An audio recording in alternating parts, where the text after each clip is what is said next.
जय दुर्गे माता की जय। सभी माताओं बहनों से अरदास है, मैं आप सबके बीच में एक हवन गीत लेकर आई हूँ। अपना प्यार दुलार हमारे साथ बनाए रखना। उगले सूरज वाया जोर होइले, उगले सूरज वाया जोर भइले, पंडित हवन करावा बड़ी देर भइले, पंडित हवन करावा बड़ी देर भइले। हवन महक सुनी राम जी आए, हवन महक सुनी राम जी आए, राम जी आए संग लक्ष्मण को लाए, राम जी आए संग लक्ष्मण को लाए, सीता के आए से जोर भइले, सीता के आए से जोर भइले, पंडित हवन करावा बड़ी देर भइले, पंडित हवन करावा बड़ी देर भइले।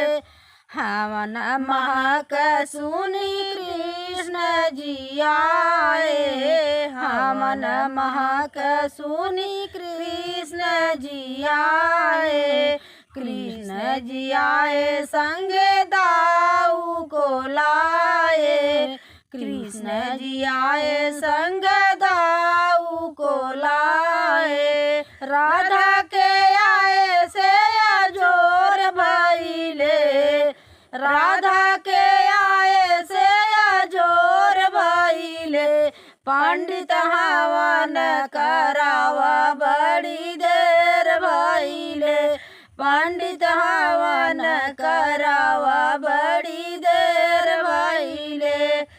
हवन महक सुनी ब्रह्मा जी आए, हवन महक सुनी ब्रह्मा जी आए, ब्रह्मा जी आए संग विष्णु को लाए, ब्रह्मा जी आए संग विष्णु को लाए, सरस्वती के आए से जोर भइले, सरस्वती के आए से जोर भइले, पंडित हवन करावा बड़ी देर भइले, पंडित हवन करावा बड़ी देर भइले, उगते सूरज वाया जोर भइले, उगते सूरज वाया जोर भइले, पंडित हवन करावा बड़ी देर भइले, पंडित हवन करावा बड़ी देर भइले, पंडित हवन करावा बड़ी देर भइले। जय माता दी।